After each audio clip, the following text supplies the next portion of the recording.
ঢাকাস্থ US embassy বা মার্কিন যুক্তরাষ্ট্র বা আমেরিকার যে এমবাসি সেখানে কার্যক্রম বন্ধ আছে। বাংলাদেশের নিরাপত্তার স্বার্থে যে ক্লায়েন্টদের অথবা অ্যাপ্লিকান্টদের নিরাপত্তা ইউএস এমবাসি খুব গুরুত্বপূর্ণ সহকারে দেখার চেষ্টা করে। ইমিগ্রেশন ভিসাটা টেম্পোরারি স্থগিত করেছিল, কিন্তু এটা খুব শীঘ্রই খোলার কথা। কেন বলছি?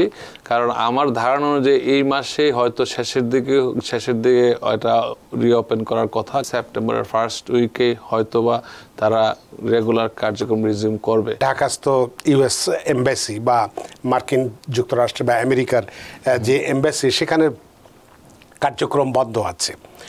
একেবারে সব ধরনের না হলেও খুব জরুরি দুই একটি কাজ ছাড়া প্রায় সব ধরনের কার্যক্রমই বন্ধ আছে। এবং এটা নিয়ে অনেকেই অনেক প্রশ্ন করছে, আমরাও এর আগে অনুষ্ঠান করেছি।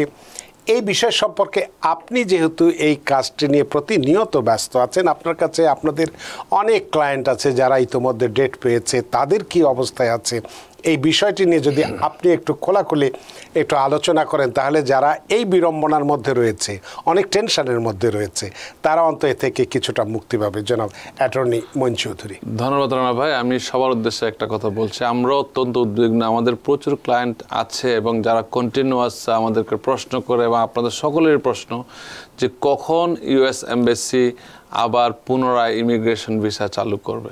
এটা আপনারা জানেন, বাংলাদেশের চলমান পরিস্থিতির উপর নির্ভর করে যে আমাদের যে নিরাপত্তার বিষয়টা বিবেচনা করে তারা ইউএস এমবাসি আমাদের কাছে চিঠি আসে, কারণ আমরা যে ক্লায়েন্টগুলোর জন্য এক্সপেক্ট করেছি তারা এই চিঠিগুলো অনেক সময় পায়, এবং আমরা এগুলো অ্যাটর্নি হিসেবে আমাদের কাছে চিঠি আসে, যে করেসপন্ডেন্সগুলো হয়। আমি সবসময় প্র্যাকটিক্যাল এক্সপিরিয়েন্সের কথা বলি, আমি শোনা কথা কোনো সময় বলি না। কারণ এটা হচ্ছে তারা আমাদেরকে যে চিঠিটা আমরা করেসপন্ডেন্স হয়েছে, বাংলাদেশের নিরাপত্তার স্বার্থে যে ক্লায়েন্টদের অথবা অ্যাপ্লিকান্টদের নিরাপত্তা ইউএস এমবাসি খুব গুরুত্বপূর্ণ সহকারে দেখার চেষ্টা করে। সেই বিবেচনা করেই তারা ইমিগ্রেশন ভিসাটা টেম্পোরারি স্থগিত করেছিল, কিন্তু এটা খুব শীঘ্রই খোলার কথা। কেন বলছি? কারণ আমার ধারণা অনুযায়ী এই মাসেই হয়তো শেষের দিকে এটা রিওপেন করার কথা। কারণ হচ্ছে আমরা সেপ্টেম্বরের 4 তারিখে রিসেন্টলি বলছি একটা অ্যাপয়েন্টমেন্ট ছিল এক্সপেক্ট করার ফলে অ্যাডমিনিস্ট্রেটিভ প্রসেসিংয়ে ছিল, ওইটা এখনও রিস্কেজুয়াল হয় নাই। তার মানে আমরা ধারণা করতে পারি সেপ্টেম্বরের ফার্স্ট উইকে হয়তোবা তারা রেগুলার কার্যক্রম রিজিউম করবে। কিন্তু আপনারা জানেন বাংলাদেশের পরিস্থিতি, আবারও বলছি, এখন যেই রকম পরিস্থিতি আমরা অনেক কিছু প্রেডিক্ট করতে পারছি না। তবে আমেরিকান এমবাসি সবসময় মনে করে যে অ্যাপ্লিকান্টদের যে নিরাপত্তাটা খুবই ইম্পর্টেন্ট, কারণ ভিসা প্রাপ্তিতে তারা যদি ভোগান্তিতে পড়ে, কারণ কখন যে কি হয় নবরী নোজ, এই সময়টা খুব খারাপ ছিল, এই অনুমান করেই তারা এটাকে রিস্কেজুয়াল করেছে। এবং ভয়ের কোনো কারণ নাই। যাদের রিস্কেজুয়াল হয়েছে তাদের হয়তো এমন হবে, যাদেরটা হয়তো আগস্টে ছিল, সেকেন্ড থার্ড উইকে ছিল, তাদেরটা হয়তো পরবর্তী যে প্রথম ধাপে দেওয়ার জন্য আমরা রিকোয়েস্ট করে থাকি, কারণ তারা যেহেতু আগেই এটা ভিসা পাওয়ার উপযুক্ত ছিল।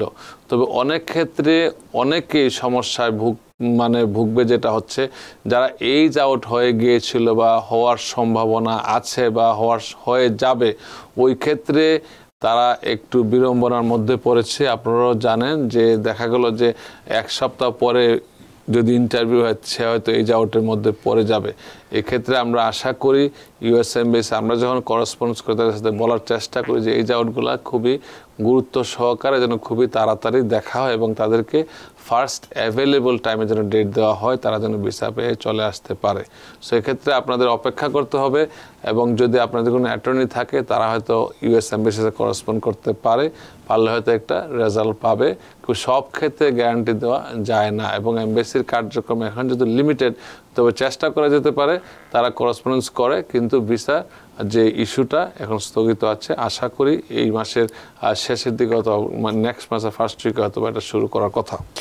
তো আপনি আসার কথা বললেন যে এই মাসের শেষের দিকে অথবা নেক্সট সেপ্টেম্বর মাসের প্রথম সপ্তাহ, এবং একটি উদাহরণ দিয়ে বললেন আপনাদের যে ক্লায়েন্ট 4 তারিখে তার ইন্টারভিউ আছে, তার রিস্কেজুয়াল যেহেতু করেনি, সেটাকে ধরে আপনি এই ধরনের কথা বললেন। তো এখন যে প্রশ্নটি আমার মনে এখন আসছে সেটি হচ্ছে যে 4 তারিখে স্কেজুল আছে, রিস্কেজুল করা হয়নি, তাহলে আমরা ধরে নিচ্ছি তার ইন্টারভিউটা 4 তারিখেই হবে। রাইট।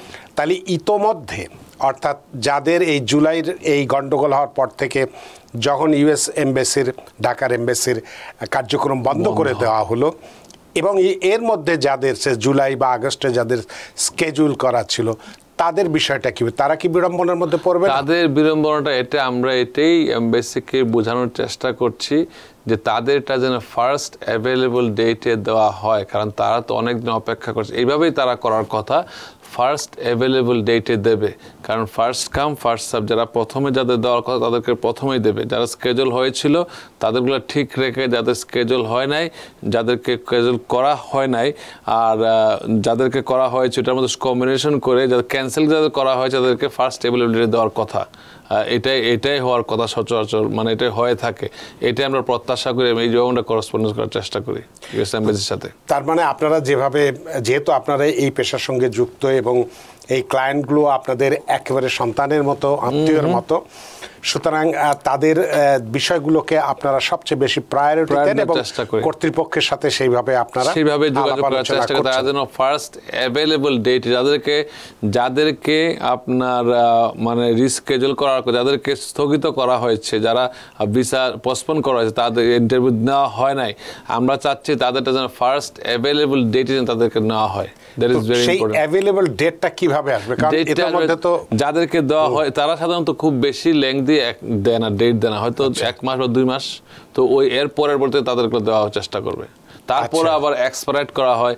এক্সপায়ারের মধ্যে আবার এক্সপায়ার্ড আছে, যে আপনার এক্সপায়ার্ড কোন ক্যাটাগরির এক্সপায়ার্ড, একটা হচ্ছে এজ আউট এক্সপায়ার্ড, একটা হচ্ছে আপনার আমেরিকান সিটিজেনের যদি কোনো স্পাউস থাকে এক্সপায়ার্ড, সন্তান থাকলে এক্সপায়ার্ড, ওইটার মধ্যে আবার ক্যাটাগরি থাকে।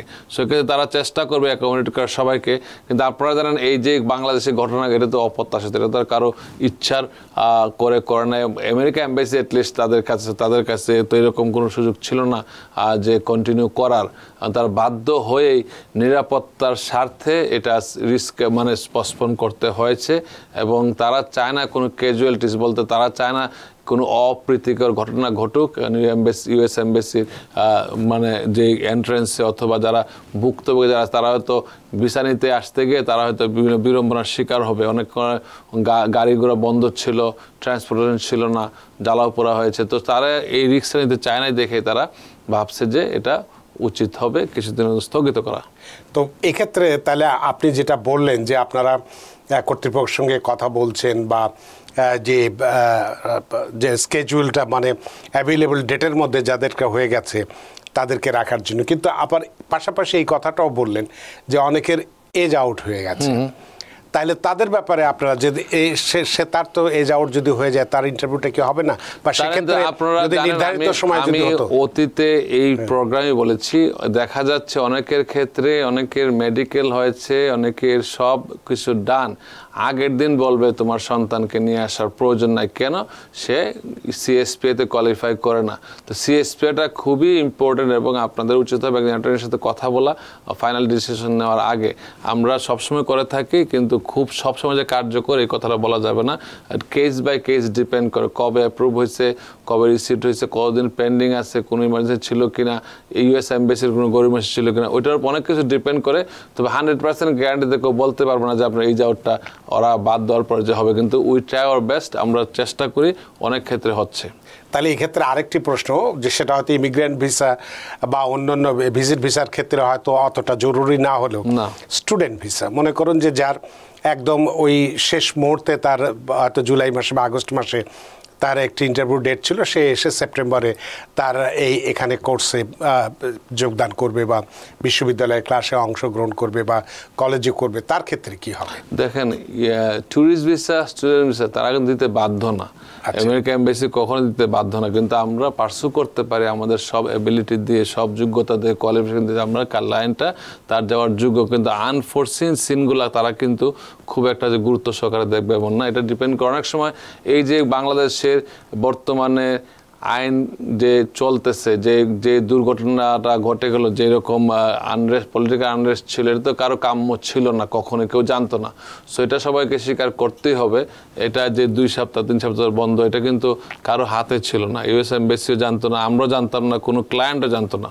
সো এই ক্ষেত্রে আপনার কিছু রিস্ক থাকবেই। আচ্ছা, তো আমরা যে এজ আউট নিয়ে কথা বলছিলাম সে প্রেক্ষিতে একটা ফেসবুকে ইতোমধ্যেই একটা প্রশ্ন এসেছে, আমি একটু প্রশ্নটি পড়তেছি। আজাদ তিনি লিখেছেন, আমি বাংলাদেশ থেকে জানতে চাচ্ছি যে আমার মেয়ের বয়স যখন 22 বছর 11 মাস তখন DS 260 ফর্ম আসে এবং ফর্ম পূরণ করে সকল ফি পরিশোধ করে জমা দেওয়ার সময় তার বয়স হয়েছিল 23 বছর 4 মাস। ইন্টারভিউ যদি আরও 1 বছর পর হয় সেক্ষেত্রে বয়স কত ধরা হবে এবং ইন্টারভিউ ডাকা হবে কিনা দয়া করে জানাবেন। ধন্যবাদ। এই বিষয়টা আসলে মানে এত সেন্সিটিভ এবং এত উদ্বেগজনক যে মানুষজন মানে সবার প্রশ্ন এটা। অনেকের ক্ষেত্রে আমরাও খুব কষ্ট পাই যে ছেলেটা হয়তো 10-15 বছর অপেক্ষায় আছে আমেরিকায় আসবে, কিন্তু খুব সামান্য একটা কারণে, প্যান্ডামিকের কারণে কত লোক যে ক্ষতিগ্রস্ত হয়েছে এটার জন্য। এর আগে প্যান্ডামিক যদি না আসতো অনেকে হয়তো এর ভিতরে চলে আসতো আমেরিকাতে, কিন্তু যেটা হয়েছে এখন অনেকের তার নিজস্ব ক্ষমতার বাইরে চলে গেছে। কারণ হচ্ছে যে জিনিসটা আমরা সবসময় দেখি, রিসিভ ডেট, নোটিশ ডেট এবং অ্যাপ্রুভাল ডেট, ওই গ্যাপটা সাধারণত পরবর্তীতে ডিপেন্ড করে তার কতদিন পেন্ডিং সেটার উপর ডিপেন্ড করে। আমরা আর্গু করার চেষ্টা করি, তাদের কোনো দোষ নাই। অনেক সময় এমবেসি তার গুরুত্ব সহকারে অনেক সময় দেখে না।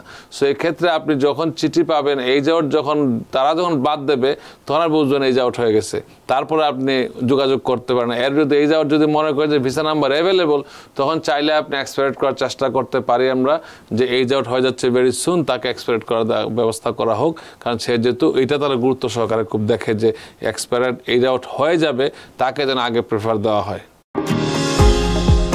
নিউ ইয়র্ক থেকে সম্প্রচারিত TVN 24 টেলিভিশন বিশ্বজুড়ে বাঙালির কণ্ঠস্বর।